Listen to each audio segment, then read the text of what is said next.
Hello, everyone. Before this episode starts, I'd like to give a huge shout out to my girlfriend for getting a promotion at her job.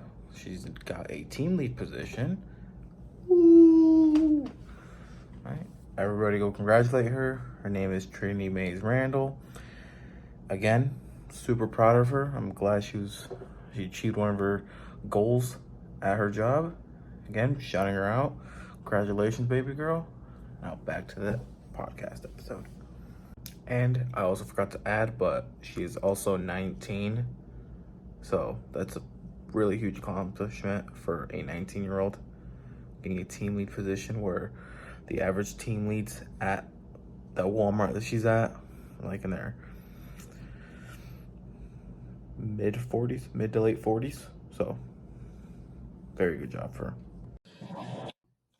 Is that any better? A little bit. Maybe it might sound better. Let me put on my headphones. See if maybe it might sound better having you guys in.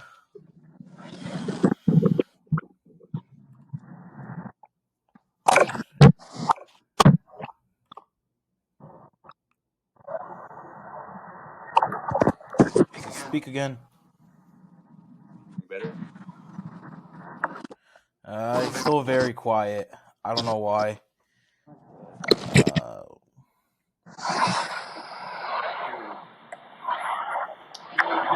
That'd just be my probably.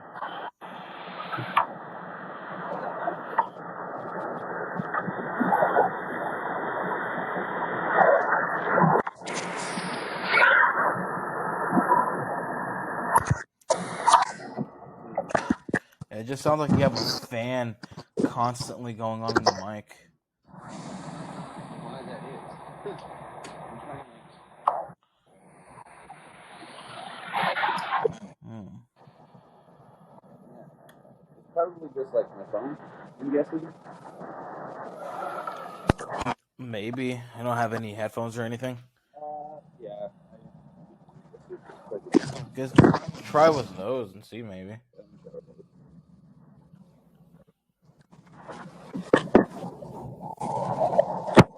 Maybe it could just be your mic just being wonky or some shit.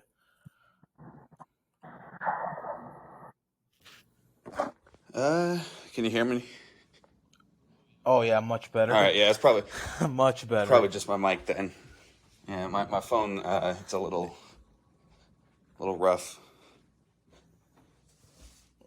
Sounded like it. I mean, once this comes out, you'll see it, you'll hear it. I mean, I guess you'll see and hear it. What I'm talking about how it sounds like you have a fan constantly blowing on it. Yeah, I don't know. New phone, but it gets a little beat up.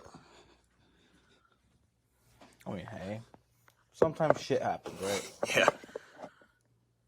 But how's it been though?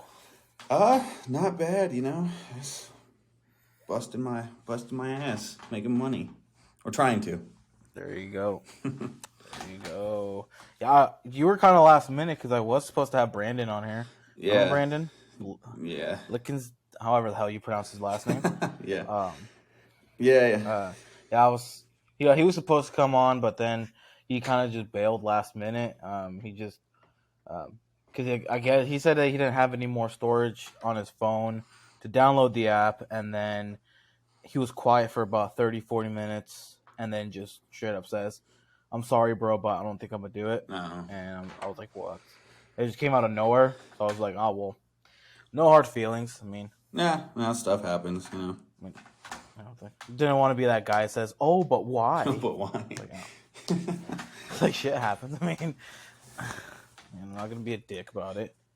He seems like he's a busy dude lately, so you never know. Yeah, and I mean, with his girlfriend and all, I mean, maybe just them living with each other, she may not be comfortable. Right. Like yeah. feeling like in an interview environment, or maybe even him, he may have not felt comfortable in an interview environment, and so they probably just said, "Nah, we'll do it." But You never know. yeah, and because I didn't even with the whole podcast, I didn't even think I'd even start one. and I started it back in June, July. Yeah. One of those 2 days. I got I think it was like a Facebook notification, like, oh, your friend Marco started a podcast, like it. And I'm like, oh. Yeah, because I just said, fuck it. I mean, well, it was because I was just on YouTube, and I never really was a fan of podcasts at first. Like, I was like, it sounds boring. Like, Yeah. She wasn't a fan. And then Impulsive with like Logan Paul and them popped up on YouTube one day about Jeffree Star, and I'm like, oh, hey, this seems like an interesting one. And I watched it, and I'm like, hey, this ain't bad. And I just kept watching more of them and others, and here I am. I decided to start one. Yeah, I mean, I listen to it's like a true crime podcast at work every day. It's called Morbid. True crime one. Yeah, they're pretty good. I like it. I mean, I don't know. I've always liked podcasts, though. It's just my girlfriend. She says it's for old people. I don't know. It gets you through your day, really. Like me, I work like 10, 11-hour days, and music sometimes is just repetitive. Listen to the same stuff every day. So I'm like, at least a podcast is something different, And they're talking about interesting stuff. And even if it's not interesting, it's kind of cool to hear how other people live their lives, I guess. Yeah, I mean, that's how it is sometimes too, because the constant hearing the same songs, and maybe one day or just a couple days may not be bad, but then after a while you're like, yeah, I kind of want something different. I mean, I want to have my headphones in, but I don't know what to really listen. Right. I don't know what to really do, and I mean, that's how I just kept listening to more podcasts. I listened to Impulsive, Joe Rogan's. This guy, finance guy I watch, Grant Stephan. He has one, and just been listening to more and more, and just try to get ideas on like how I can approach some stuff, maybe some stuff I can improve on. And I believe you are my 30th episode too, so awesome, even number. Yeah, so good stuff. There you go. Yeah, and it's crazy because I mean, a lot of my episodes is kind of just me. I guess you can just say talking about whatever the hell's on my mind. Yeah. And in the beginning, I didn't really have a set schedule. It was just kind of like when I felt like it, and I told myself I got to make it a set schedule if I want to. If I want to actually, if people do listen, if I just put one episode Monday, and then out of nowhere next Friday I make one, it's not consistent. It's not like a consistent schedule. So I said I'll try to make it as consistent as possible. And I mean, I'm 30 episodes deep. I mean, that was good for you. I mean, like, I think I listened to one or two of your podcasts. Maybe, like, I don't think I listened to it start to finish, but just kind of like even last night, like, my girlfriend, she was like, I was like, yeah, my friend I went to, I was like, told her, I was like, my friend I went to school with wants me to be on his podcast. And so she listened. I don't know which one she listened to, but I know she went to work this morning and was like, yeah, I listened to one of his podcasts. It's pretty, I mean, it's just interesting. Just him talking about his day, basically. I'm like, yeah, I mean. I kind of see it like Emma Chamberlain's Anything Goes. She kind of just talks whatever's on her mind. Right. I don't really have like a topic because, again, listening to like Impulsive, Joe Rogan's, they don't have a specific topic. It's the person they talk with and questions come up. They may have researched them, but questions come up.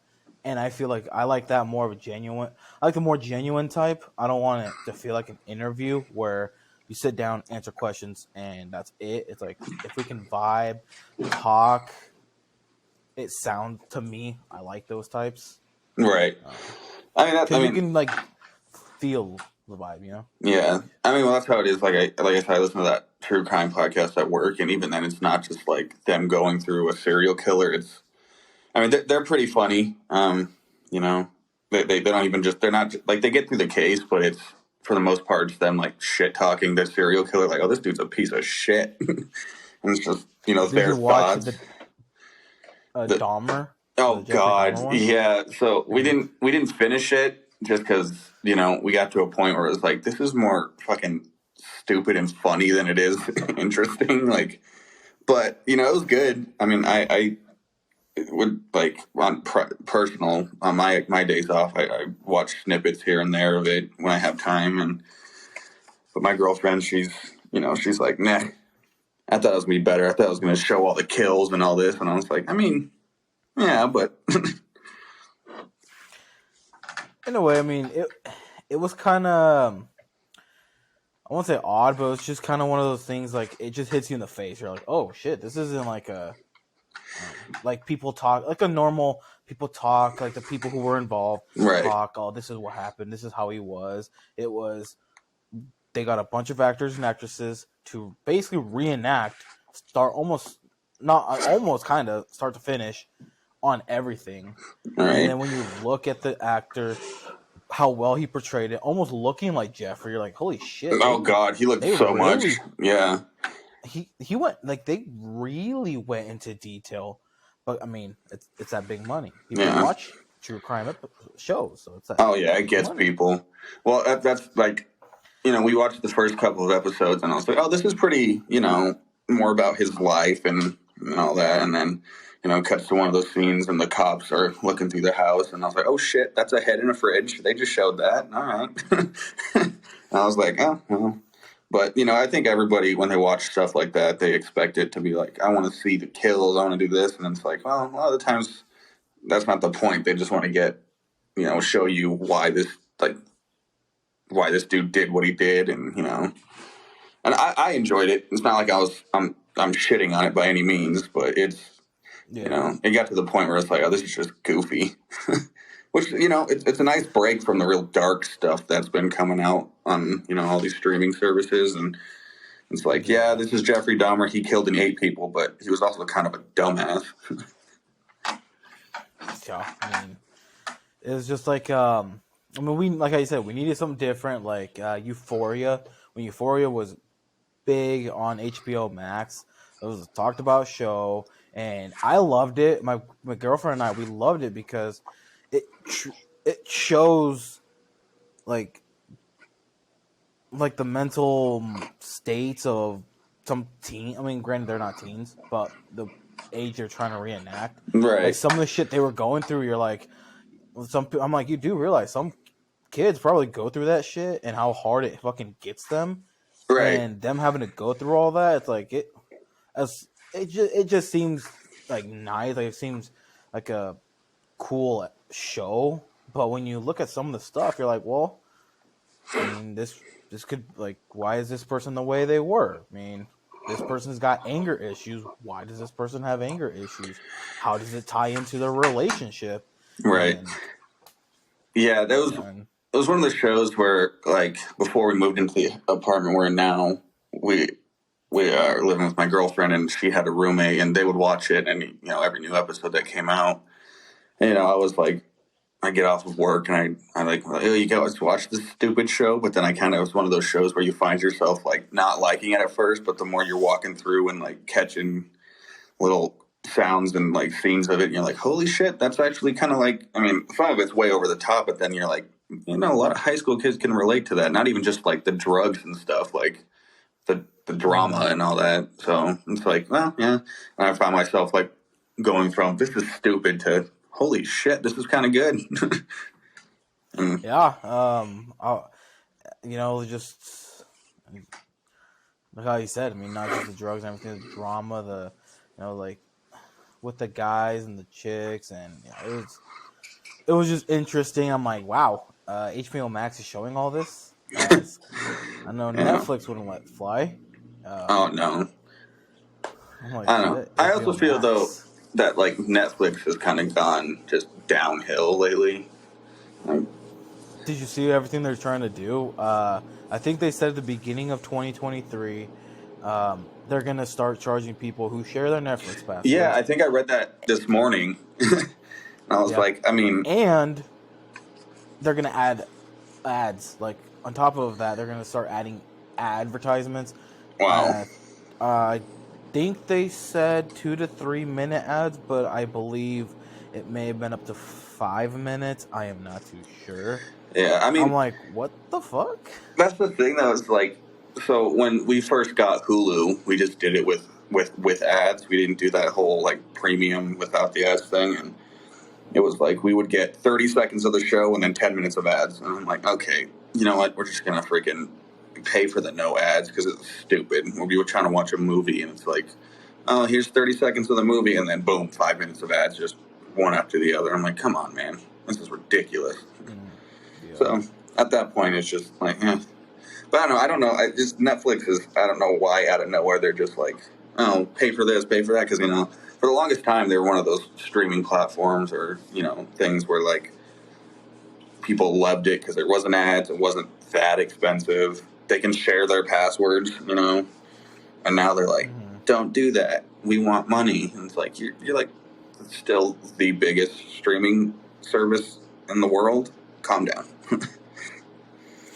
And I believe it's with that, it's also because they've been removing a lot of the good shows, like a lot of shows on what brought people to Netflix.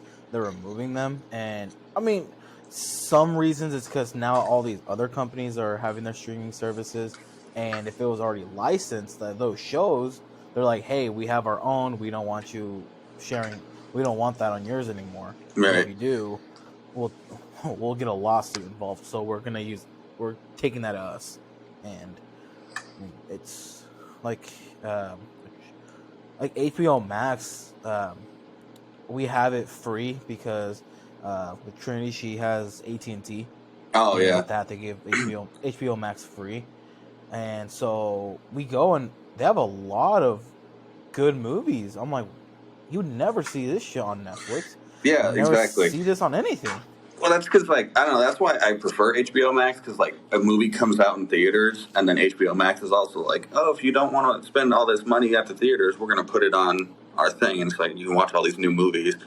Like we're going through and watching like the Halloween movies, like the 2018, like the newer ones, and we were on Peacock last night. We watched the first one, and we were like, oh wow, they already have the new one out on there. All you have to do is pay like $10 a month for their thing, and you can watch it. I'm like, okay, cool. And like me, being the weird super Halloween movie nerd that I am, was like freaking excited and shitting my pants over it. And of course, my girlfriend's looking at me like, you're fucking insane, but whatever. But I mean, hey, it is what it is. I mean, I know for like how I guess the horror-ish vibes. I like the supernatural type of stuff. Like, fuck, what's that shit called? Like Annabelle, The Conjuring, all of that. Oh yeah. And they have that, and I'm like, I would never find that on Netflix. I would never find that on Hulu. Never find that everywhere else. But HBO Max, they got it. Awesome quality. So it's like, it's. Yeah. Well, that's the thing is like Netflix has become like completely like dominated by like Kevin Hart movies. And don't get me wrong, I love Kevin Hart, but you can only put out so many movies before it's like, oh, this is just dumb. Like it's the same they're thing. Just trying to milk him. Yeah. And don't get me wrong, nothing against Kevin Hart. He's talented. He's fucking funny as hell. But after a certain point, it's like, okay, give me something. I think that's also why like people freaked out over the Dahmer thing because it was something different. I was like, oh shit, well, that's not a comedy. No, I mean, I know. Same with the. Do you know this guy, Fluffy or Gabriel Iglesias? Love him. Gabriel Iglesias, and I heard him on the Impulsive show. I was gonna say, I saw him on that. Yep, I heard him on that, and I'm like, cool, he finally got a new show out. I loved him. He's fucking funny. But I watched it, and I'm like, it's not his best one for me. He talked about way too much of COVID. Way too much of COVID. And I'm like, I know, I mean, I think he didn't have a special out for like 2-3 years, but I'm kind of done with COVID. I don't want to hear it anymore. And him bringing it up on a whole special, I'm like, I don't know. It gives me mixed feelings if I really enjoyed it. Yeah, I don't know. I think that's just what COVID, that's the effect is not only did it, really mess shit up for everybody, it's like now that's what people base their comedy off of, base their shows off of. Like my girlfriend, she's like big into like Grey's Anatomy, and I was watching with her, and it's like that was a big storyline there, and I'm like, I mean, and I know like you know, like you said, I'm the same way. I'm like, okay, you know, it's over. I mean, it's not completely over, obviously, but it's like it's the big part of it's done. Let's just kind of shift to something else. But you know, if you look past COVID, and now there's freaking what was it, monkeypox going around, and you know, so now they're just like stuck on COVID because they're like, yeah, just stick on this bad thing because if you look past it, there's way worse. So Yeah, exactly. But I don't know. I mean, just like everyone. I mean, here in Lincoln and Omaha, Lancaster and Douglas County, they're like the two biggest counties, obviously in Nebraska, and two, the heaviest Democratic population of Nebraska. And so, yeah, here it's pushed big time, especially here in Lincoln being a college town. oh It's pushed on heavily. And it was at that point, it was getting a little bit annoying. I'm like some people would almost look at you disgusted if, let's say, vaccinated, you didn't have to wear your mask. yeah, And so, you know, you're taking it off. You're like, finally, fucking, I don't have to wear this shit. And people that did would look at you disgusted, like, oh, put it on. You're like, well, it doesn't fix anything. yeah. I Putting mean, it on won't do anything. It's at this point, it's not going to do anything. But like yeah, that was how it was. Like when I was, I mean, I had to work. I mean, I had to get vaccinated because you know I was still working corrections at the time, so government job, have to get vaccinated. Otherwise, guess what? I can't work here anymore. And you know, me personally, I got it. I mean, like I have, you know, at the time, my son was like not even a year yet, and I'm like, I ain't risking nothing. You know, I ain't doing none of that. But then you go out and you're not wearing a mask because you get vaccinated. They're like, oh yeah, you don't have to wear a mask anymore. You're safe. And then people are looking at you like, why aren't you wearing a mask? And then you're like, oh, I'm vaccinated. And then that starts a whole new fight because it's like, well, let me see your vaccination card. And you're like, you don't need to. Like, it's like you're not the cops. Like, why me showing you my vaccination card doesn't prove anything. right. Like, I mean, like, and there was even that whole thing where people were selling like counterfeit vaccination cards so they could just go into places without wearing a mask. It's like, how do you know mine's not fake, you know? Or how do I know yours isn't? But yeah, I mean, in restaurants and whatnot, I can just see it. I mean, you're like, I'm hungry. Here it is. Let me in. But when it comes to, like, I guess the real deal, they're like, oh, hey, I mean, this and this. And so what Walmart does is they have the digital one, as I don't even have it on my phone anymore. But they had, like, a digital one where you didn't have to have your card, where it has a QR code and it also shows the dates that you've done it. And I'm like, well, I prefer to have this rather than carry this card like a passport, because it's kind of stupid. I almost have to rely on this in order to be let into buildings, be doing this. Yeah. Oh, you want to attend a concert? Have the card on you. If you don't have the card on you, you can't come in. Right. Yeah, that's how it was. But yet cramp us all in a space. Like, that makes sense. Right. But as long as you have that mask on, you're good. I mean, don't get me wrong. By no means am I shitting on, like, I 100% was taking precautions. I had COVID myself. It fucking sucks.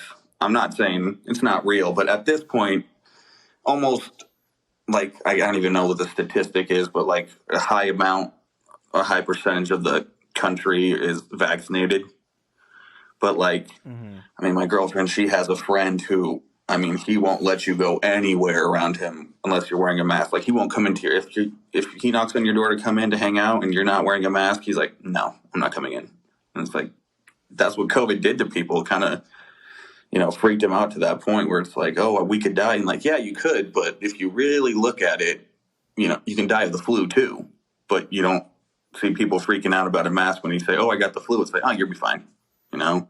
Yeah, I mean, I believe statistically they even said the survival rate was like over 90%, because the only ones that really affected, obviously, like any other disease, like the flu and everything, young children, older people, or people with underlying diseases, or obesity, heart problems. Obviously, something like that is going to get you worse. I mean, and they'll throw in Right. the card of, well, this healthy person got sick too, meaning anyone can get sick. I'm like, you're throwing this very small chunk Right. of people. They may have gotten, let's say they were healthy, they got sick, cool, but they recovered. Right. Some may have not, sad for them, but a majority of them recovered. Why aren't you talking about the recovered people? Right. Well, that's the So thing it's like, that got me is like anytime I would, like when COVID was huge, I'd open any type of news thing and it's like, yeah, like on the lines of what you were saying, healthy people are getting it too. Are healthy people, like, I mean, I work out here and there. I consider myself healthy. I mean, it's not like I sit on my ass all day. I consider myself healthy. I don't eat out all the time. Am I just never going to get sick?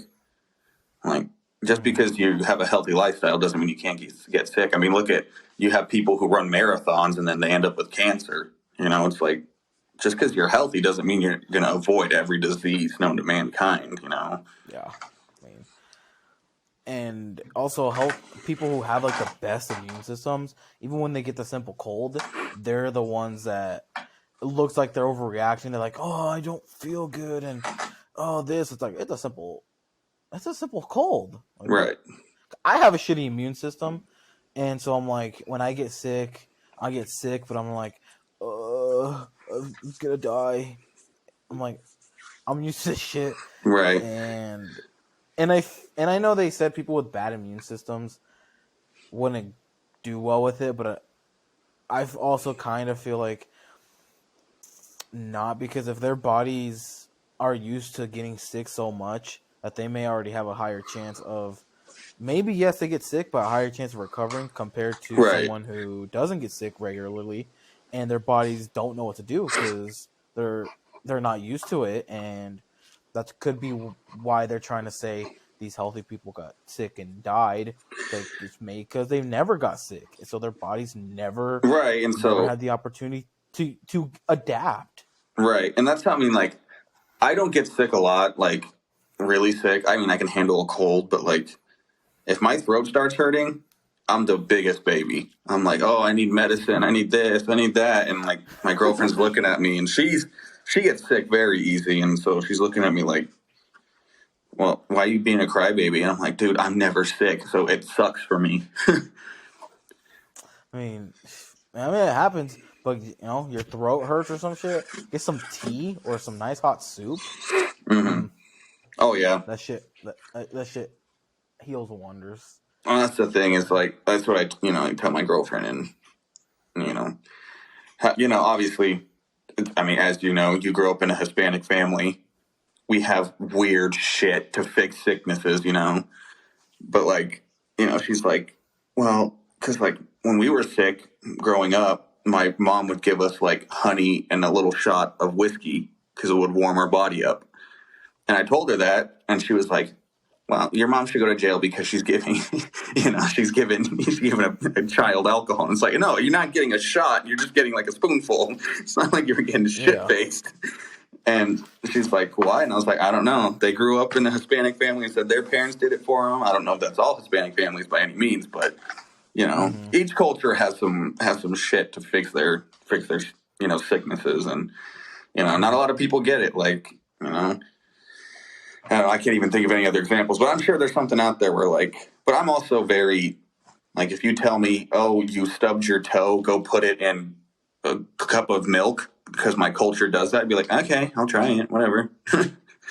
But, some people, if it works, it works. But some people have those things where they grew up on, it's just their culture or their heritage. And it's like, oh, okay. I mean, like, that's why I'm never like, oh, that sounds weird, I'm not going to do it. Because one, you don't know if that's just them saying it or their culture. So you don't want to be like, oh, you're fucking stupid, I'm not doing it. And then you come to find out that, oh, well, my family's been doing it and their family's been doing it forever. And it's like, oh, I didn't mean to insult. So now I'm just kind of like, okay, I'll try it.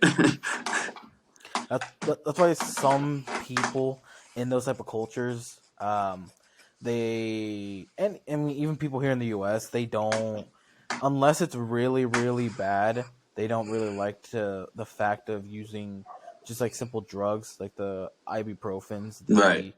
the acetam, whatever the hell you pronounce it, like those, because they're like, obviously pain relievers, but it's like, why not use the natural herbs that probably give you the same effect, if not maybe even better, Right. and help you.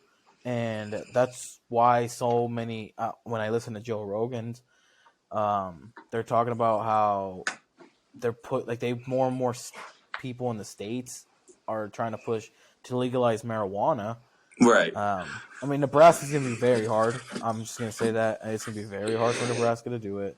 Yeah, I mean, I don't get too into the politics crap because that's just not who I am. But Nebraska's, without naming names, but our government people are not the brightest. I mean, they're bald, so I guess that's a plus. Yeah, they're bald. But I'm not going to say a name, but you know. but did it come to a shock when Scott Frost got fired? I mean, to a lot of people around me, they're like, "Oh, because like my girlfriend, she does. I mean, she watches it, but she doesn't understand it. You know, her grandpa, that I love the guy to death. We have these anytime something big in football happens, I call him. I'm like, hey, did you see this? But we were helping her friend move. And she was like, oh, check your phone. So I checked my phone. Scott Frost was fired, and she was freaking out. I'm kind of like, I mean, kind of had to see it. I didn't think it was going to happen halfway through the season, but I figured it was going to happen. I mean, there was a bunch of stories coming out about him, how his recruiting was shitty, and he just didn't care. But I feel for the guy. He had a lot of pressure. He was a hometown kid. And he was expected to come in and be like that's. I think that's what Nebraska fans have a problem with. Is like we're stuck in the '80s when we were freaking great, and they're like, oh, we need to do that. We need to be like that again. And it's like, I mean, yeah, we do, but it's not going to happen right away. Mm-hmm. But I don't know. I think the coach that they have now, their interim head coach, is doing great. Mikey, he's doing pretty good. I've seen a difference this first month with him. Right. I've seen a difference in the team. He's a good motivator. You know that because like a lot of the times they'd be down, coming into the fourth quarter, and they would just be like, okay, we're losing, whatever. But like even this last game, they were down, and then I was like, all right, screw it, I'm not going to watch this game. Then we went out to the bar to get a couple drinks, and the game was on. I'm like, holy shit, they're like a touchdown behind. What the hell happened? But, he's good. He keeps them motivated. I just, our defense is not the best. Our offense, you can tell. It was just back and forth. Purdue scored, Nebraska scored. Purdue scored, Nebraska scored. But then when you see the defense, you'd see, like, basically Nebraska could have won the Purdue game. Oh, when yeah. the QB basically almost jumped over one of the defenders. It's like that caused the game because since he had the guy never broke down, so he missed a tackle. But the QB was able to run up. It's I mean, if you remember back in football, I mean, you weren't in football, but the stories you'd hear, JJ would fucking be on our asses on that for not breaking down. Yeah, I mean, I don't even remember who you guys were playing, but I remember hearing him, like, we were on the fucking field, and you can hear him yelling at you guys. And I'm like, oh, shit, he's not happy. Like, but God, my freshman know. through junior year, it was horrible, and then our senior year, we did better than my brother's senior year, because my brother's senior year, they were close like us, but we won more games. Mm-hmm. And it was crazy to see all that, and then graduating and just seeing how far the team, how low the team's gone. Well, see, that's where, like, we, I would say Minutair is a sports town, or at least it was, like when we were there, it was like whatever, and it's like I was always so afraid of like, oh, what the hell's going to happen? Because and no insults to any of the kids that were behind us by any means, but you look at them and you're like, they're more band, one act, choir, and but like I said, I keep an eye on it. I follow Minutair's Facebook page, and I'm like, you got some fucking athletes there. Just now there's Minutair's focus has shifted from sports to other stuff. And it's like they don't really get the attention that they would have 3-4 years ago, which sucks because And I believe. Oh, my bad. You can go. Oh no, I was just gonna say it sucks because, like I said, there's some damn good athletes on there if you really look into it. Mm-hmm. And I mean, that's like how you said, when we were there and how much we dominate in especially football. Basketball was always just in the midway. Some we didn't have our games, Yeah, but then we basketball had our was always season. good or bad. It was, we had our ups and downs, but football, it being our dominating season, we were always the headlines. But now that we're not, they're not the dominating teams anymore. They're like, well, let's focus on, because I know when I was in high school, they barely even focused on FFA. Now I actually see them post about FFA. Oh yeah, post about the other stuff, and I'm like, I never had any of that happen when I was in high school, because it was just sports. right. That is it. If you're not in sports, you were looked down on. And even if you were in sports, if you weren't the top player, if you weren't the athletic player, Right. you're like, oh well, let's focus on Ephraim. Let's focus on Caleb. Let's focus on Isaac. Well, Let's I think focus on Quentin, since he's tall and he can catch. It's like, yeah, and I think it's like that's where. Oh no, you're fine. You're fine. No, I know, like my senior year, that's where a lot of my frustration came from. Like I wasn't by any means. I'm not saying I was the best player on the basketball team. There was 100% a few people ahead of me, but. Mm-hmm. And I have, I've kind of, in the moment, I was a very angry high schooler. I was mad at a lot of people, a lot of things. And as soon as I graduated, I'm like, this is bullshit. Let it go.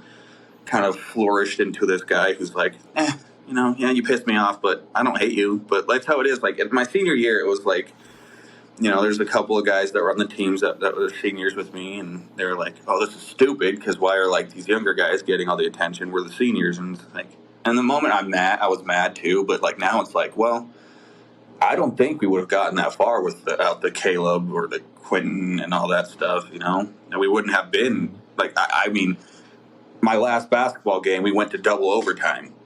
That was my last high school basketball game, and I don't even think without Caleb or Q, we would have even gone to one overtime. It would have been fourth quarter done. Mm-hmm.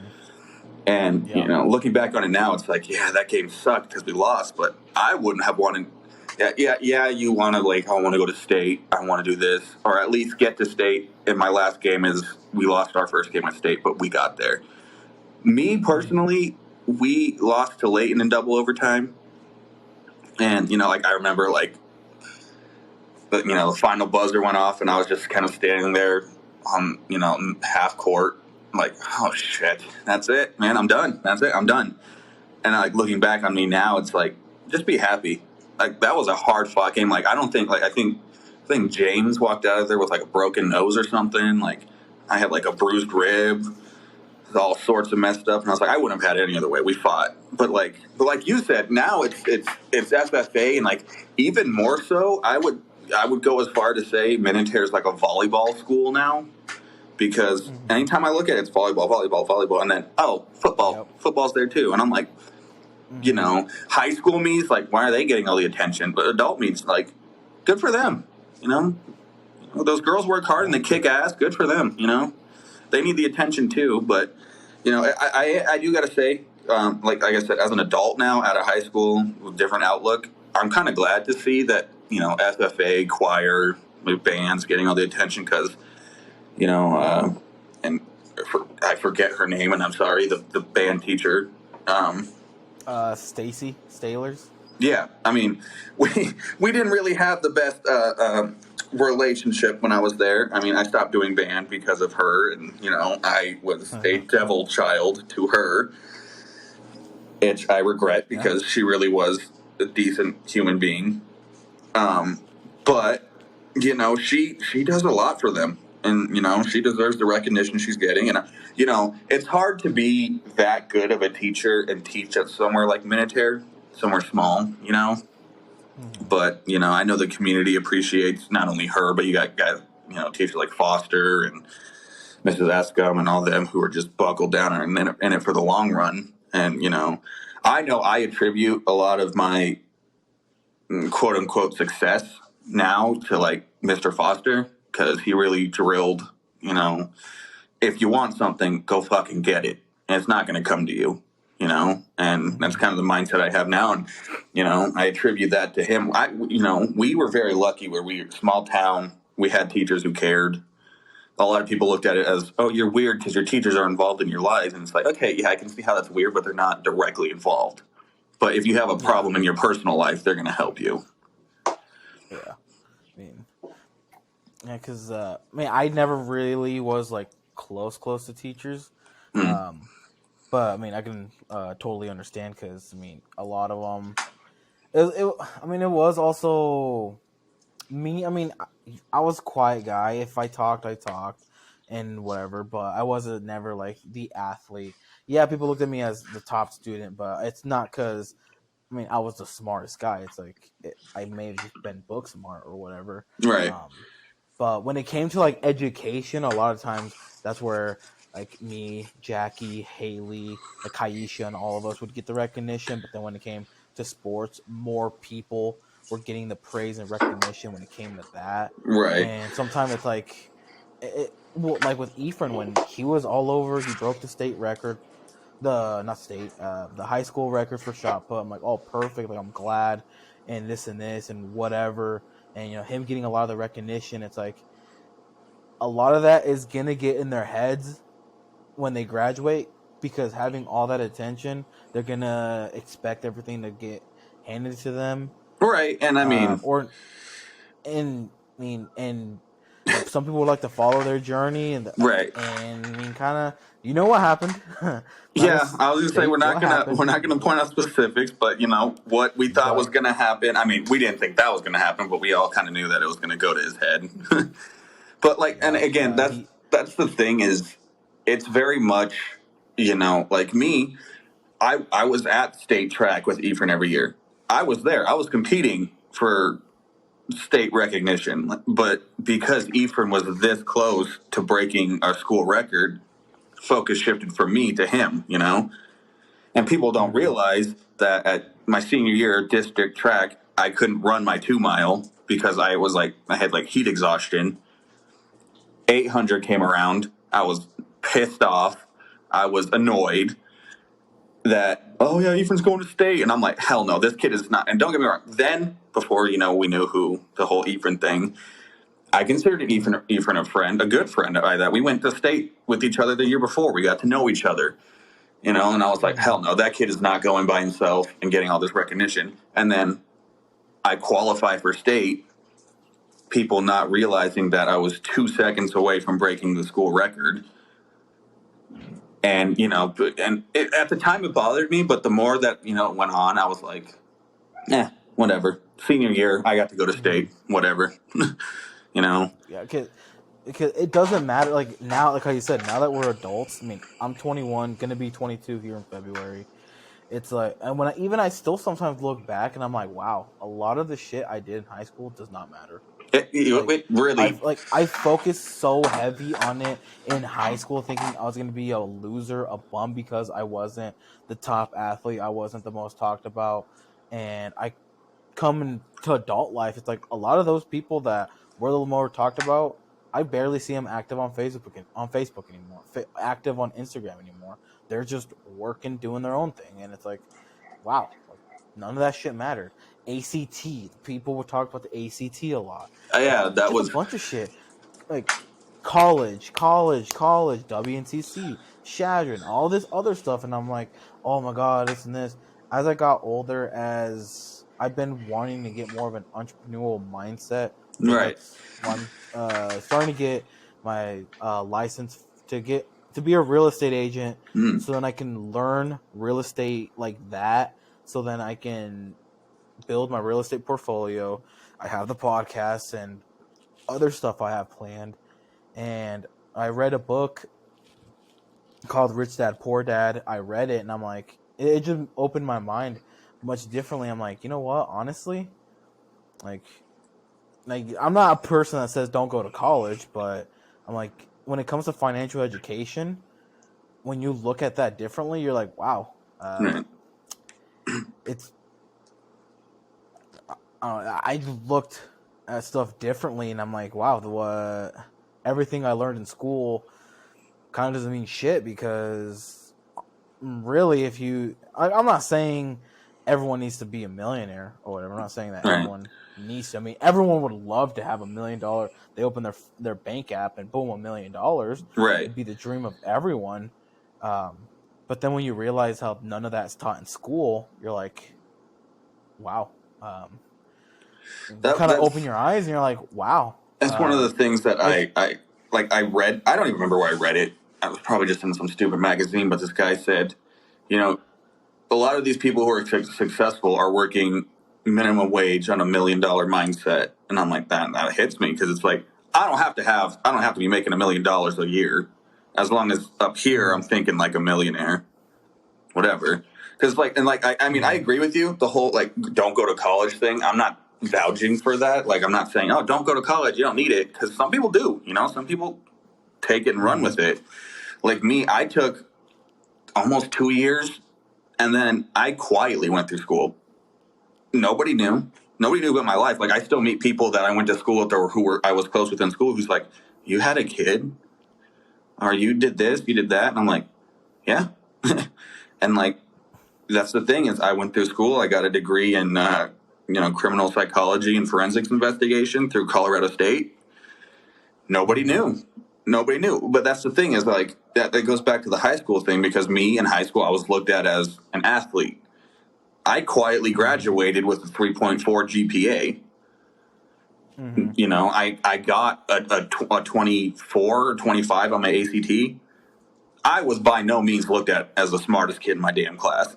If anything, I was looked at as one of the fucking dumbest, because I came off that way, Yeah. And, I think then in high school, it's like you focus so much on who you are and how, like me, I was like, I mean, I got to get a scholarship out of here. Like, obviously my smarts ain't going to do it, so I got to do this and that. And like, don't get me wrong, I got a couple of offers to go run places. Like, Doan wanted, like, briefly talk to me about basketball, so did Chadron State. And, I was like, yeah. But as soon as I graduated, everything kind of hits you. You have those moments where you're like by yourself, like, holy shit, what do I do now? Like, especially like after you move out of your parents' house and it really hits you. And you're like sitting there like, what the hell do I do? And like, I was looking back on it and I was like, I really wish in high school I was known as the smart kid.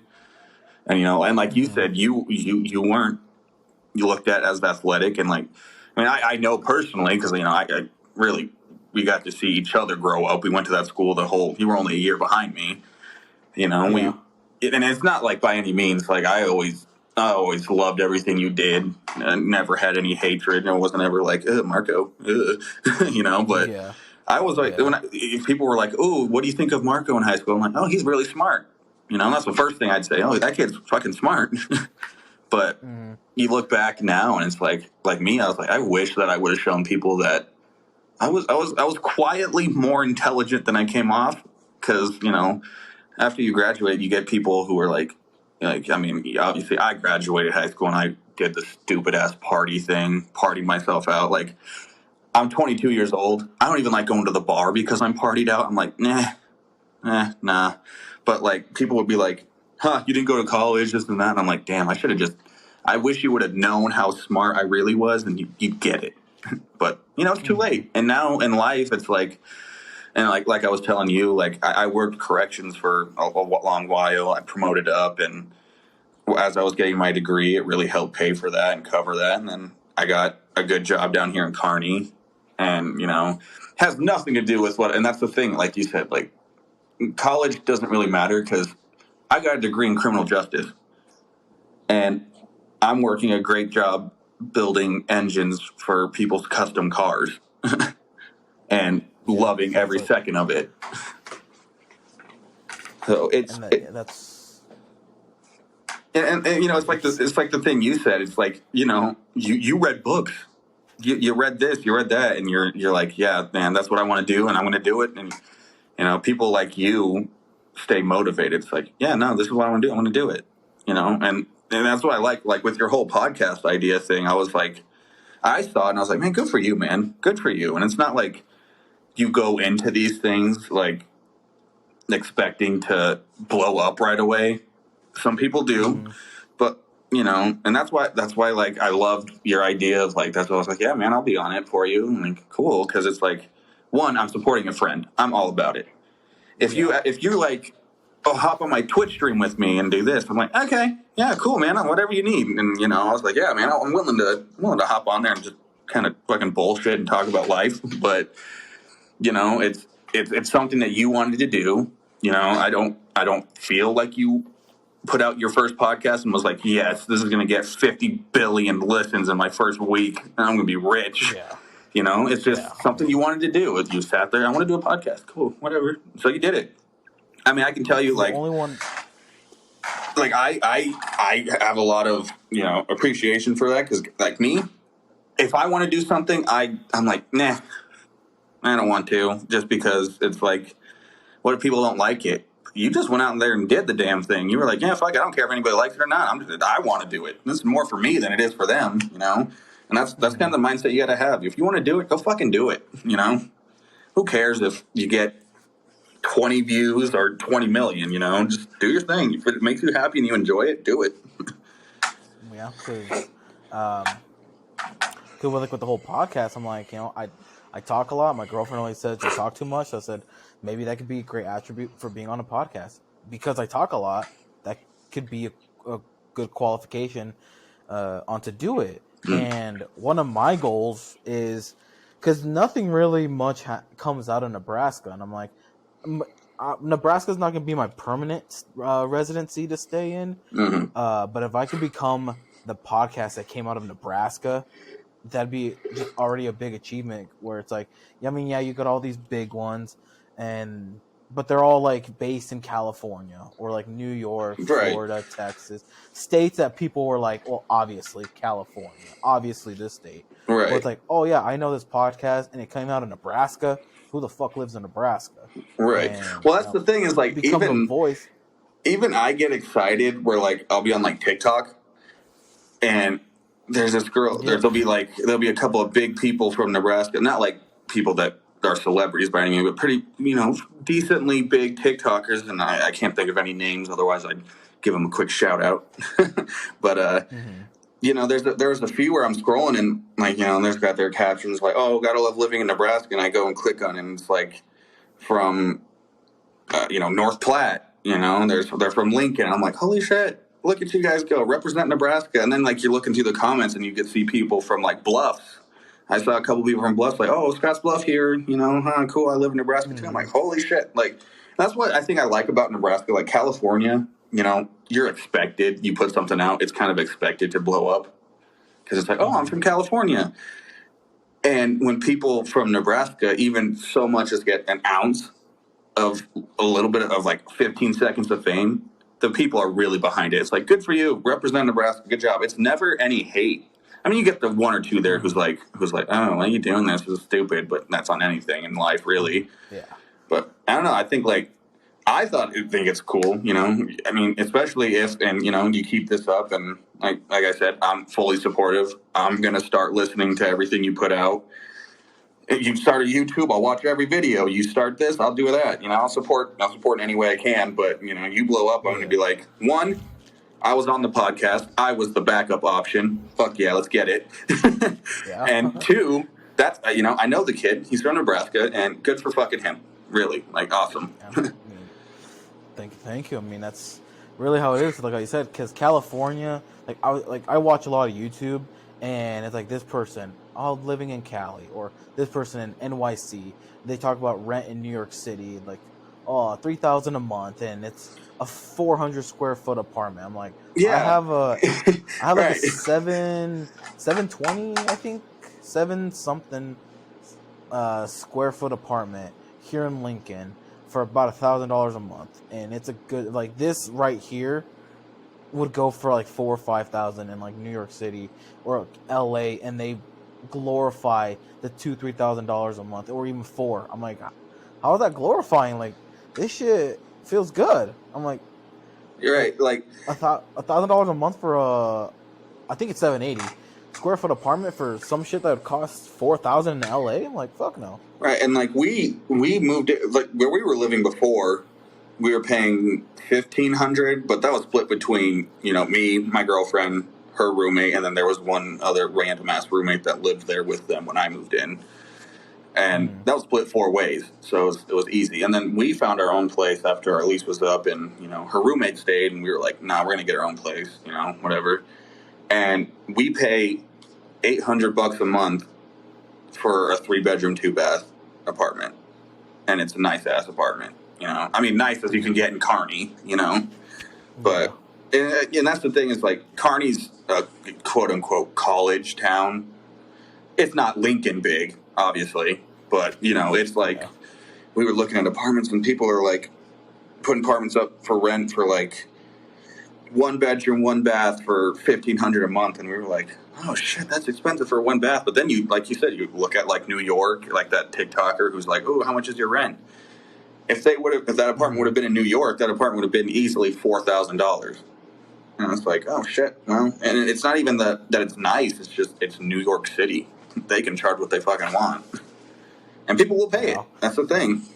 Yeah, because it's New York City. Because they can tell people I live in New York City. Right. And that's where and then with, like I said, with the whole like starting a bunch of shit, and then like wanting to learn real estate because I want to learn real estate because a lot of successful people that I know do real estate. And once I like look into a bunch of other stuff, like with like rent and just a bunch of other stuff, I'm like, it makes more sense now why stuff like this happens, why they charge this much for rent. It's not because they want to. Sometimes they gotta follow the math in order to make a profit, because if the housing market is going down, but they're still charging you, they may charge you cheaper, but they're still charging you X amount of money, but they're losing money, and you may think this is expensive. It's like, well, the person that is renting it to you, and they're losing more money, and just looking through a bunch of other stuff, I'm like,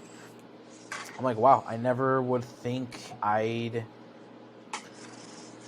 close to 4 years later, graduating, I'd think of anything. Hell, I went to UNL to do computer science, and I fucking failed out my first year because not that computer science wasn't interesting. It was just kind of something I forced myself into, right? And I wasn't really liking it, and I just kind of wanted to deal something with business, but I didn't want to work up in the company, like just rank up in the company and do it that way. I'm like, I want to start my own thing, right? And be my own boss, control everything, so then I can control how much money I can make. So then, it's me. I can hire people, have a small team, pay them well, right? And we live a good life. I got a great team behind me. They're getting paid well. They don't have to worry about ranking up because I'm basing it off of X, Y, and Z. And like, I want to do that rather than kind of just work up in the company, because I'm like, I don't want to retire 65 and be like, oh, I finally retire. It's like, if I have the funds when I'm in my 40s, I'm like, at this point, I can just kind of do what I want. I can relax. I can. And when you're 65, and when you're 65 and you retire, like what all are you gonna do? At that point, your body's fucking broken down, tired of doing stuff. So when you retire, you just want to sit at home. You open your own business, it's successful, or even not even opening your own business, but you have a chance to where you can retire in your 40s and be comfortable. That's where it's ideal, because you're still young enough to go do shit, take vacations.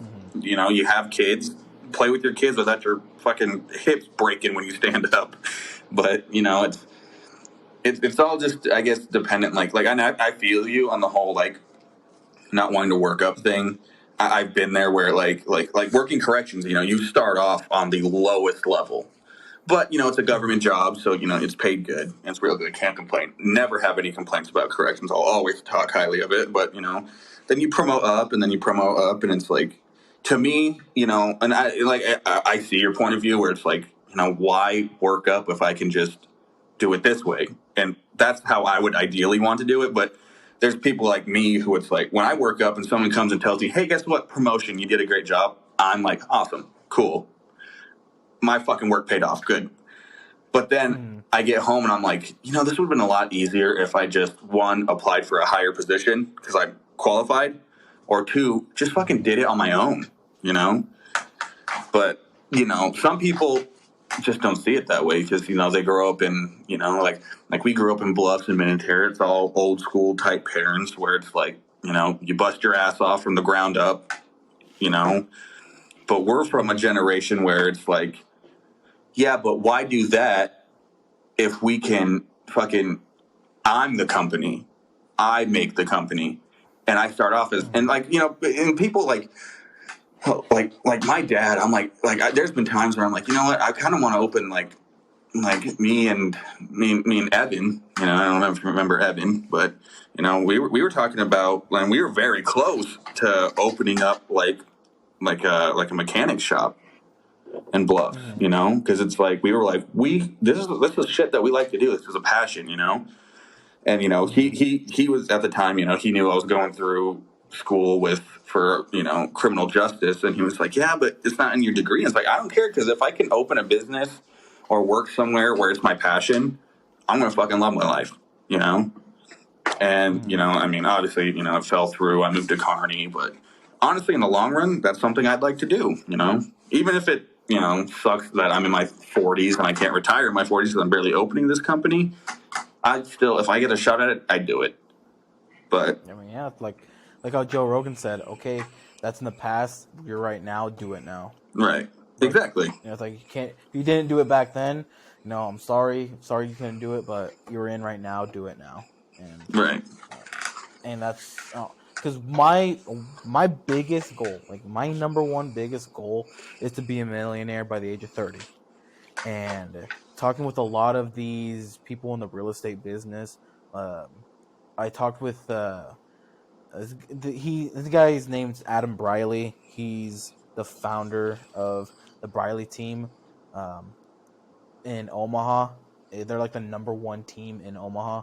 And I was able to actually talk with the guy. And, he also, again, recommended me the book that I read, The Rich Dad, Poor Dad, and a bunch of other stuff. And I told him my goal. And he's like, for your age, for how young you are, he's like, I can see you doing it no matter what. Like, for your plan and your drive that you are telling me that you have, and nowhere. You'll be doing it just fine. Like, just set yourself smaller goals so you know how to reach the bigger goal. Because if you're going to try to shoot for the bigger goal but not have any small goals, you're going to be scrambled. You're going to be lost on how to reach the big goal. But it's because you're not giving yourself a small goal to reach. Right.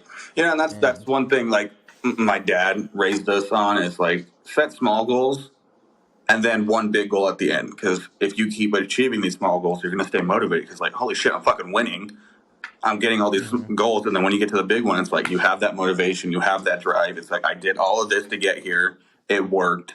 Now time for the big goal. And then you get it, And that's a good mindset to have. And, that's why it's, cool talking to you, because you're very motivated. It's like, I believe you can do it. You stay on the right track. It can't go wrong from my view, and like, even if you get to that point, like, you have this ultimate goal, like me, I've had goals to where when I was working corrections, I wanted to be right under lieutenant by then.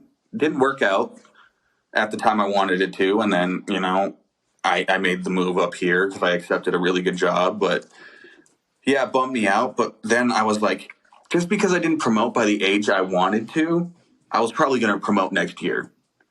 And, that's the thing. It's like, people who can not accomplish their goals but still stay motivated, I think very highly of, because it's like, me in that situation, if I set this goal and I didn't accomplish it, I'd be like torn apart. But then you have people who like you, if a goal doesn't work out, you're like, okay, fuck it, rework it, on to the next one, we'll get that one. World needs more people like that, because it's like it's just crazy, man.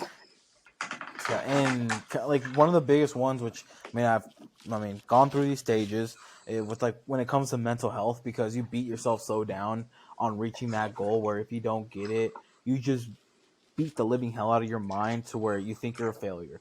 Right. you're like, well, why even try anymore? I'm not gonna get it, and so then you want to revert back to the old life, and you're like, but then you kind of sit down and talk to yourself. You're like, you started it, you know you can do it if you wanted to do it. Like, okay, like let's say like shit happened at work that really tore you apart mentally, and so you just quit the job without any explanation.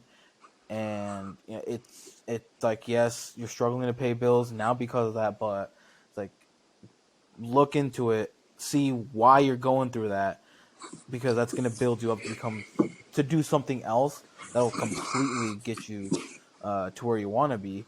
And so, 'cause I'm not saying that life is all, you know, rainbows and butterflies. Right. That's not life. Yeah. But it's like, um, to me, the people who go through the toughest moments, like, again, when it comes like mentally, like just one of the toughest moments where it's just not like an easy ride, where you look at them, you're like, oh, they gone to school, they're salaried at 50, 60K. No, they're living their life, so you think they're doing better, and you're going through the shithole, you're going through all the bad shit. uh, but I'd rather I I like seeing the person who goes through struggle. It's like, okay, they haven't, guess, committed suicide. They haven't ended their life. So what are they doing that is still making them go and having that drive? I trust them more to run to, like, let's say, them be on my team, because if we're in a shithole and they know how to survive when they were in a Right. shithole, then they know how to get us out. They know how to work as a team to get um, out of that shithole.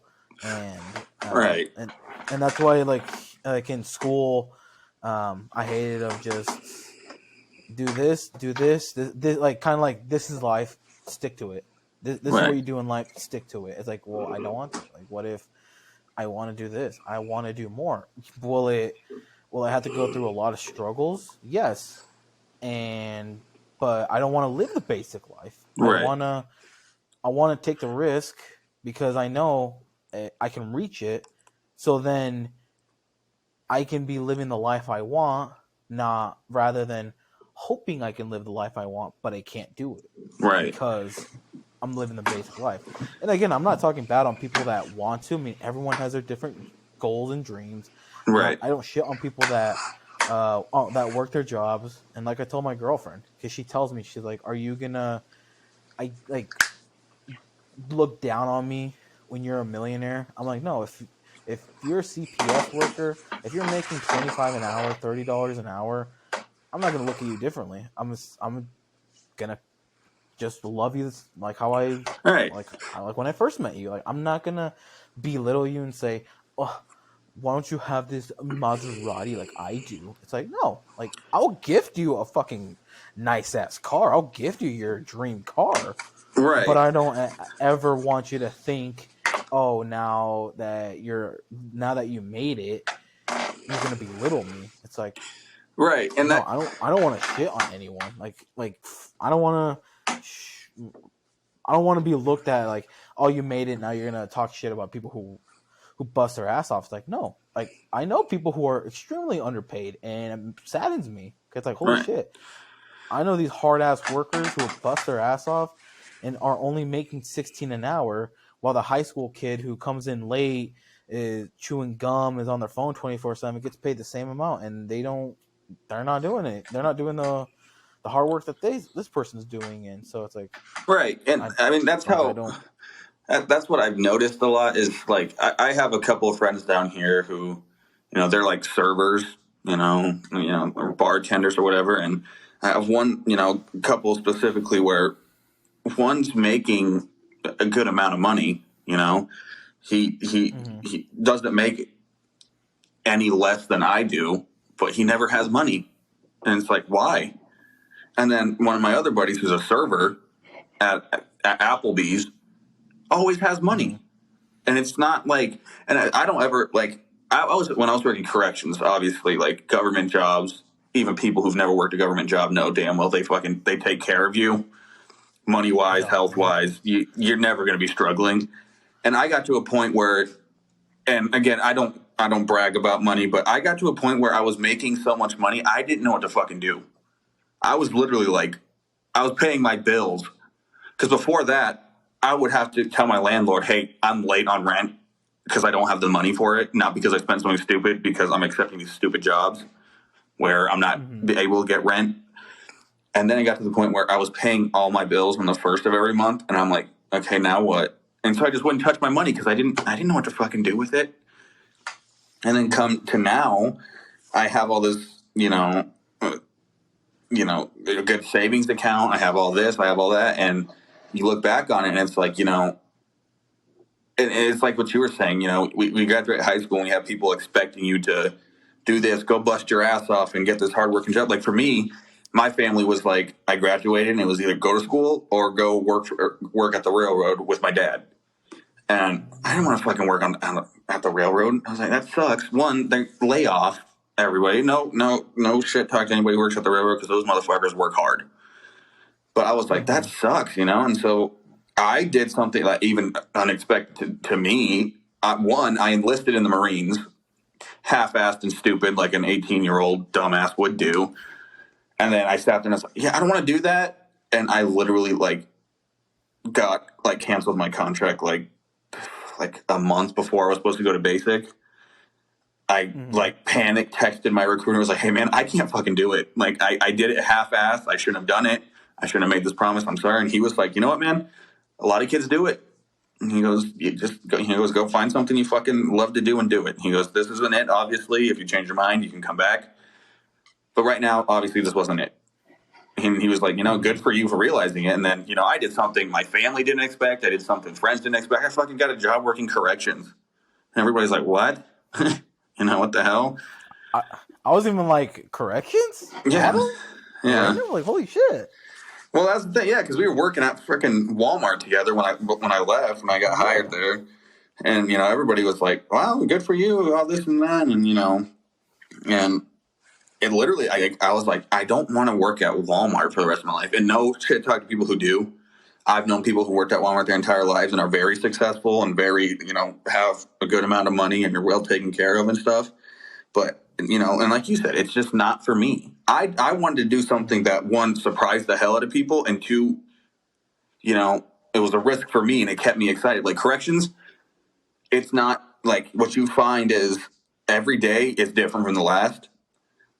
They tell you in academies, like, don't, we're not trying to scare the shit out of you from working here, but just know that the risk is real. And every day you come to work might be the last time you do come to work, So when you wake up in the morning, kiss your loved ones, tell them you love them, because you don't know what's going to fucking happen. And something about that was like, this is an exciting job, It keeps me on my toes. Does this, does that, But I took the path that wasn't expected, and it worked. I took a risk because I 100% could have just flaked out and not been good at my job. And for some reason, I took this risk that I hadn't even looked into corrections before I applied. I was like, good money, whatever, apply. And took the risk, and it worked out. I took care of me. It took care of my, my family at the time. And then, now it's taking care of the family that I have now. And, it's really good. Taking a risk sometimes pays off, but I also am a firm believer that if you're not really taking a risk, you're not really living your life, And, yeah, some people, like you said, bust your ass off, it works out. But I'm not someone who's okay with just making $50,000 a year and, buying a nice, cute house, whatever. And I by no means want a fucking mansion, but if I'm going to buy a house, I want a house that I want, not a house that I have to settle for because this is what I can afford, Yeah. But because I know people who have big families, have 3-4 children, and have a house small as hell, and right. and they're like, man, I wish I could, I wish I could have had a bigger house. And you see them still working the same job they are, barely moving up, barely getting a raise, and it's like, that's depressing. I don't want to live that life. Right. That's very depressing. Like, some of the teachers are well off. I mean, they're getting paid just fine at military, but seeing others, I'm like, that's I don't want to go through that. It's kind of scary. It's kind of sad too. Right. And it's just like I want to make it to where I can create my own money and create assets. So then I have the cash flow coming in and me not having to touch anything. Like if I'm getting an extra couple $1,000s a month because of my investments, like cool. This is money I'm not doing shit for, and I'm getting. Right. It's like you And invested in it and you don't control if your money goes up or down. It's just, I mean, you control when you take your money out because it's going down or up, mhm, but really you put your money in and you leave it, you know? I mean, I'm invested in a couple of things. I trust me 100%, took a risk on a company. And I mean, I didn't lose thousands of dollars, but I've lost a couple of $100 in a bad investment because I didn't pull out right away. But, you know, that's the risk of life. But that's also the thing, like with the whole teacher thing you're saying, like they're doing what they love, but it kills me to see that they're doing what they love, but not getting rewarded for it. You know, like you went to mhm. school to be a teacher and you got the teaching job, and you love teaching, but you're barely living.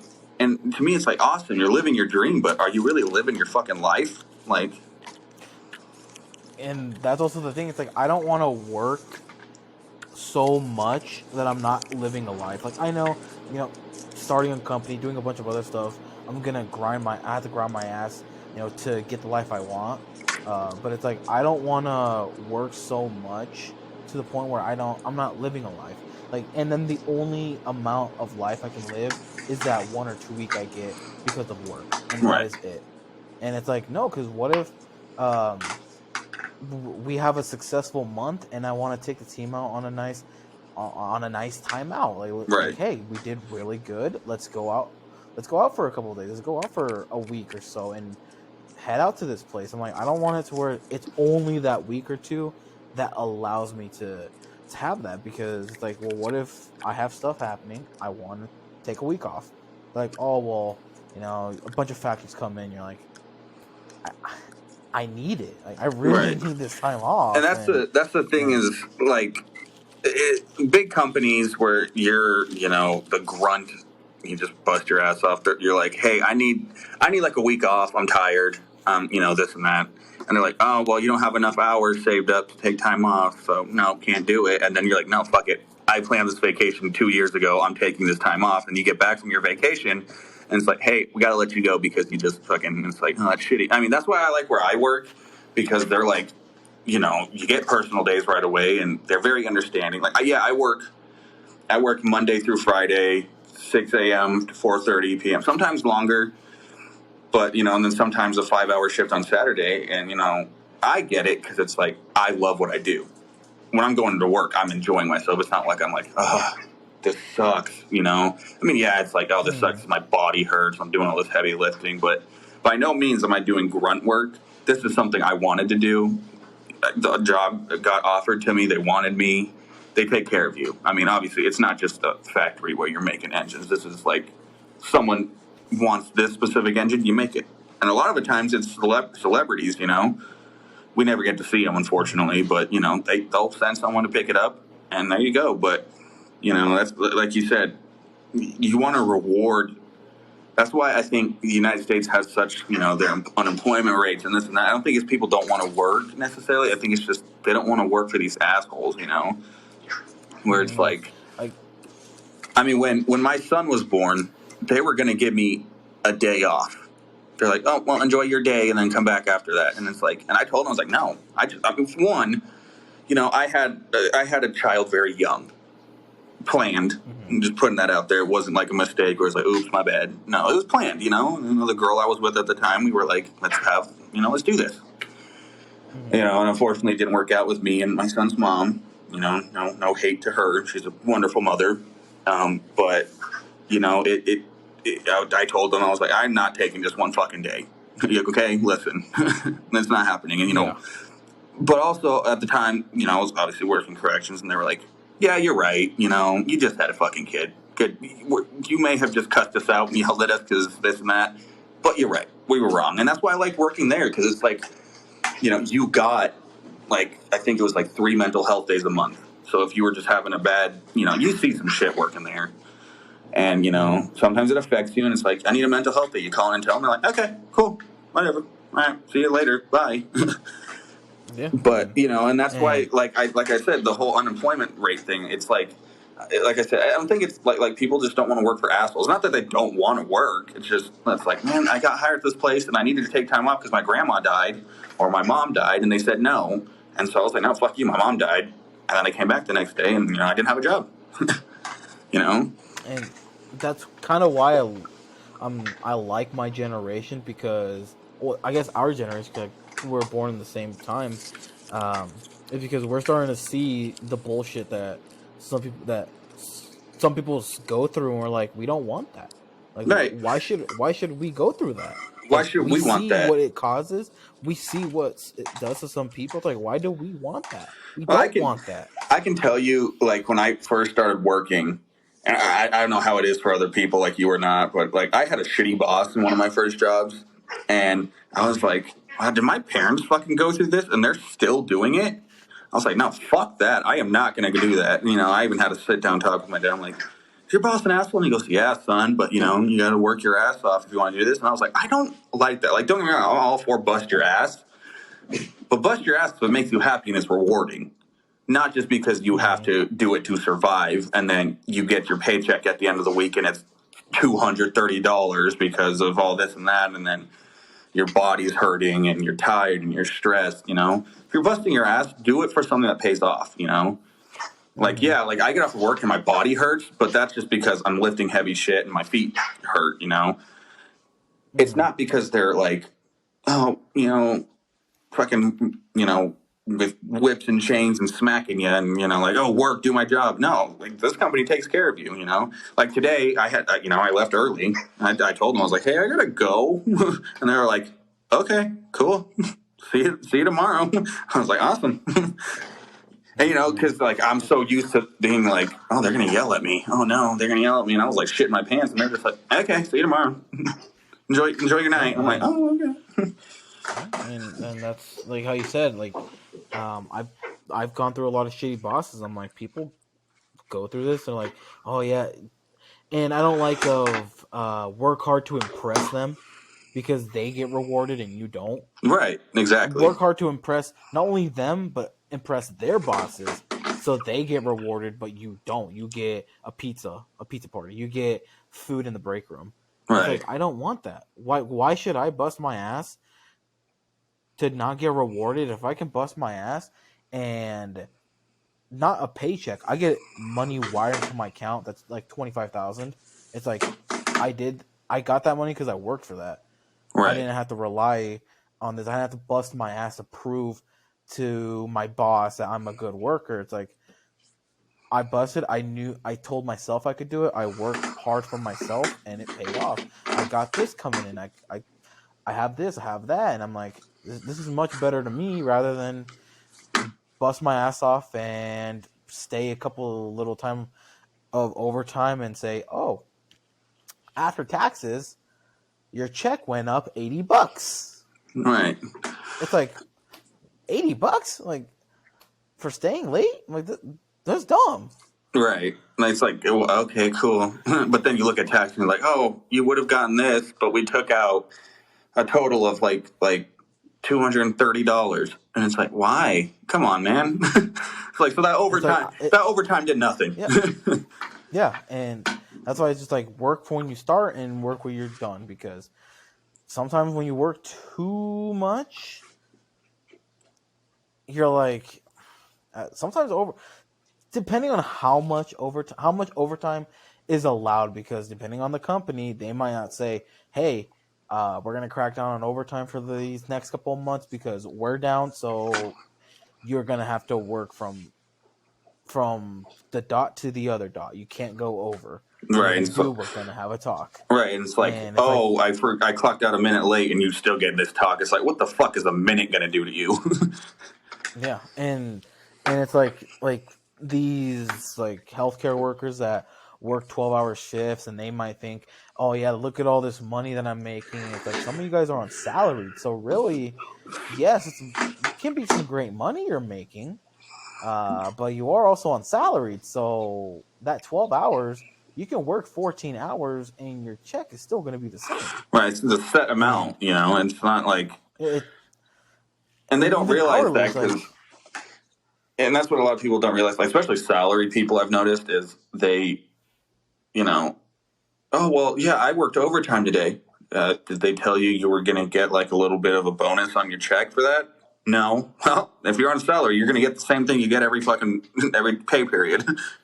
And they're like, mm-hmm. oh, yeah, they didn't think about that. Because, like, I mean, I've known a couple of people that, graduated, not even just from Minutair, but like from Bluffs that are like, hey, man, I got a job that's salaried. Isn't that cool? And I'm like, I mean, depending on your salary, just you got to realize you're getting a set amount each month, that totals Yep. up to And your salary that you agreed on. And they're like, oh, that sucks. That does. Oh, wow. I was like, yeah, if you really look at it, I mean, don't get me wrong. If your salary is like $500K a year, you're going to be fucking set, dude. Like, yeah, but, because if you go there and you're like you said, some of these like, CNAs and nurses and stuff, their salary's like 50 grand a year.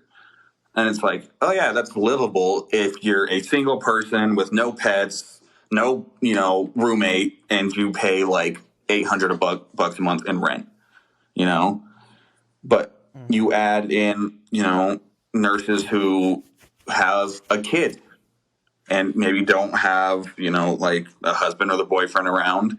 So they're raising a child by themselves. They're raising, they have pets. They might be a family person and their family's struggling. So they're helping their family on top of their own bills. And it's like 50K kind of goes down the drain pretty quick. So it's like, yeah, it sounds exciting because it's like, oh yeah, I'm getting 3,000 a month. And it's like, okay, take away your rent, take away your phone bill, take away your gas, take away your electric, food, groceries, stuff like that. It's not that good.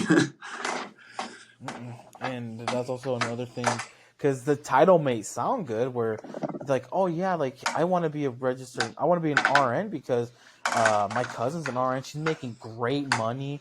She's making like 80,000 a year. I'm like, that's good. That's perfect. She's making that.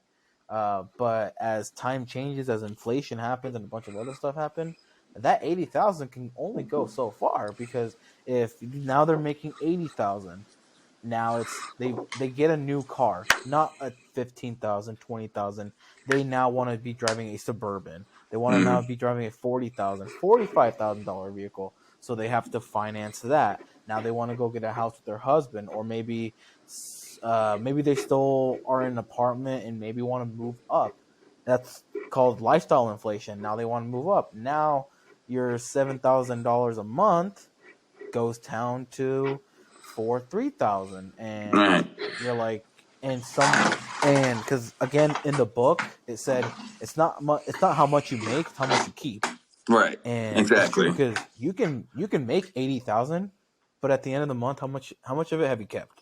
You're like, right. oh yeah, I still have 2,000. It's like from 7,000 to 2,000. That's kind of bad. That's you're spending 80. You're spending more than 50% of your month check. It's like that's Yeah, really bad.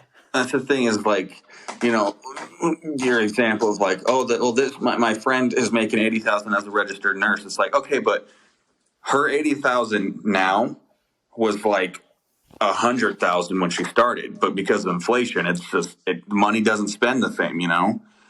The economy, like, Mm-hmm. just because you're both making 80,000 now, if you were making 80,000 like 5 years ago, that 80,000 might as well have been 100,000 just because it was a better time. The economy wasn't as bad. And now that Mm-hmm. 80,000 is basically worth like 40,000. It's half of what it says it is just because, yeah, you're making 80,000 a year, but the price of everything has gone up. So, Mm-hmm.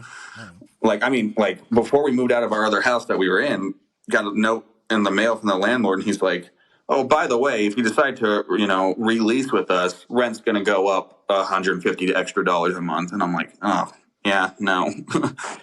And it's like, and like people get mad. It's like, "Oh, well, the landlord's an asshole." It's like the landlord's doing that because he's fucking struggling. Property tax is going up. He's got his own stuff. He has to, like, his realtor's license and stuff that he's got to keep up on. It's not like he's just like, oh, I'm broke and want money, rent's raised. He's his company's struggling or he's struggling, So it's not something where it's like a money, like, and that's the thing. That's what's so fucked up about like people's mindsets. It's like with the whole like gas raising, like, don't get me wrong. I love when you're paying like $2 and under for fucking gas. But, there's also reasons as to why it's so high. And I'm one of those people who's like, it fucking happens. That's the world. We can't stop it. So why are we arguing? Like, what? Just deal with it. It'll go down. Trust me. It's not going to go down as fast as you want to. It'll go back down. But, I'm also one of those people who are just like, politics, I can't do anything to change. Like, they say that my vote matters. And sure, it does in certain elections, but like in the long run, does it really? Like, I'm one person. If 6 billion people say yes, and I'm one person, they're like, your vote matters. Say no, and I say no. It's me against 6 billion people. What am I gonna fucking do? My vote doesn't matter, And so that's why, like, I live my life where it's like, I don't give a shit who's president. Run the country the best you can. Don't bring us to fucking war. Don't get us nuked. You win in my book, Basically, I mean, that's really how it should be, and that's why sometimes when I'll see a lot of these people, they like to staple themselves of, I'm an LN, I'm an RN, I'm anything in the medical field. Like, it's perfect. Congratulations. You look like you're winning life.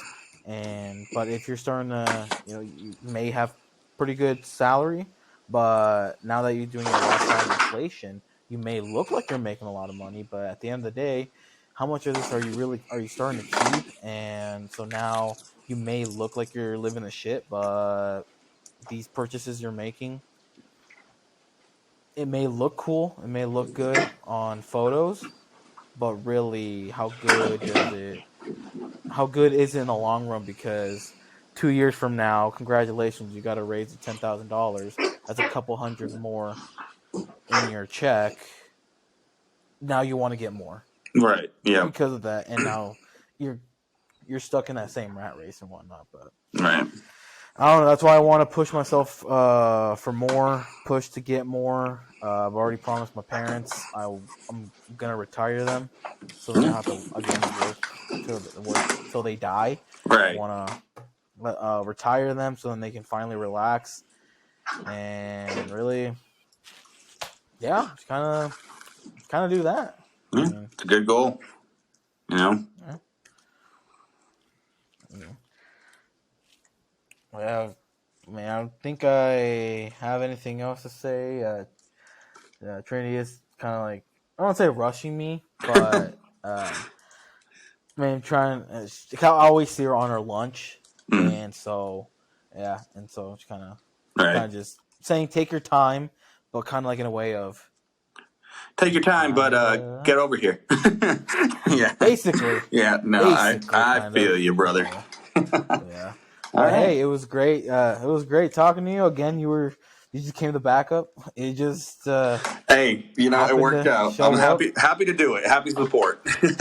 I was glad you answered and was up to it, because I've gotten so much rejected. I'm like, what the fuck? Like, you knew me. Why are you kind of scared to even go on there? I mean, or it's like I get left on scene. Like, I just fucking sent Yesenia a message. I'm like, I know her. She somewhat knows me. I mean, we went to the same high school. Let me try to get her.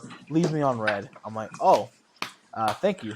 Like, that's how it is. All right. I'm like, thank you. And a bunch of other people. I tried getting Jackie Sanchez. I'm like, I don't really talk to you, but I know your family. We've sent. I mean, it would be a great way to conversate. Oh no, I'm pretty busy. It's like okay. Well, like I said, say no. Like I said, I'm very supportive. If I can help in any way, if I can do it, Hey, fuck it. But yeah, again, thank you for coming on. Hell, if Brandon listens to this, or Brandon sees the post, Brandon, get your shit together, man. Fucking, let's see. But this will be out Sunday at 10. So awesome. Sounds then, great. You might see me share it and all that fun stuff. But Alrighty. Anything else you have to say? I don't think so. Just keep fucking killing it, bro. Proud of you. Oh, thank you. Do you want to close it? Do you want to just say the goodbyes or anything? Oh, I wouldn't know how to. I'll listen to you do it. I just kind of just say, just kind of like, bye. Yeah, that's kind of just Okay. Bye, really people. what I do. Bye, people listening. All right. I mean, to the 4 or 5 that listen, but hey, fuck it. Thanks for fucking It's starting supporting my off boy small. Marco. Exactly.